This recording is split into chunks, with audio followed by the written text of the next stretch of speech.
Ito na po, mamalengke muna tayo. Nasa Mutya ng Pasig Mega Market ang ating kapanalig at may dala ring damdaming nawim. Ito na po, Nolan Ariola. Maraming salamat mga kapanalig, Nanay Ging at Father Nolo.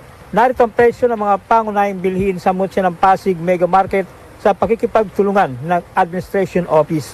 Nanatiling nasa 30 pesos ang pinakamurang bigas hanggang 40 kada kilo sa local rice, special rice 40 hanggang 45 pesos kada kilo. Sa presyo ng kaning baboy, kasim 400 pesos ang kada kilo, liempo 450, manok 190 pesos ang kada kilo. Sa presyo ng mga isda, hiwas 200 pesos kada kilo, galunggong 300 pesos, tulingan 300 pesos, tambakol 240, yellowfin 240 pesos kada kilo, milis 200 pesos, labahita 200, salay-salay 240, tamban 80 pesos kada kilo, matambaka 240, alumahan 320, maya-maya 160, bangos 175 pesos kada kilo, tilapia 90 pesos, batalay 100 ang kada tumpok. Tumaas ng 5 hanggang 10 piso presyo ng mga gulay as of July 19. Kamatis 60 pesos kada kilo, sibuyas na pula 160, sibuyas na puti 160 kada kilo, bawang 155, kalamansi 95 pesos, luya 200 hanggang 210 pesos kada kilo, patatas 85 hanggang 90,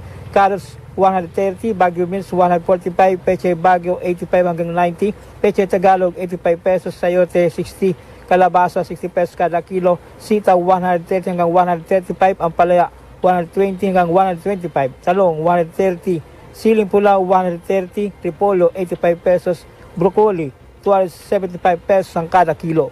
Sa paanong parang makakatulong ang 50 pesos na dagdag sa arawang sahod? Malaking bagay yun sa aming mga nagtatrabaho kasi at the same time, kahit pa paano, mararamdaman namin siya. Pero sana, wag, kasi yung iba kasi sinasabi nila na baka daw tumaas din yung bilihin or yung mga singil sa mga singil, yung mga sa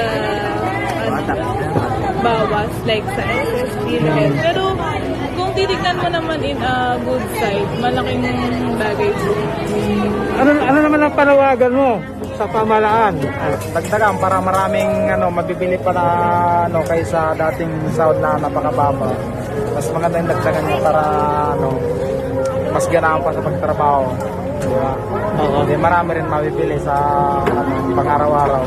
Yan ang tinig ni na Christine at Alex. Ang Immaculate Conception Cathedral ang pinakamalapit na simbahan sa Mutya ng Pasig Mega Market. Ang lagyang paalala ng simbahang Katolika, kapag nabigo, subok muli, kapag bumagsak, bangon ulit, dahil laging may awa ang Panginoon Diyos sa bawat nilalang. Para sa Veritas 846, ang radyo ng simbahan, ako inyong kapanalig, Nolan Ariola, sumainyo ang katotohanan. Alright, maraming salamat, Nolan Ariola. Huli!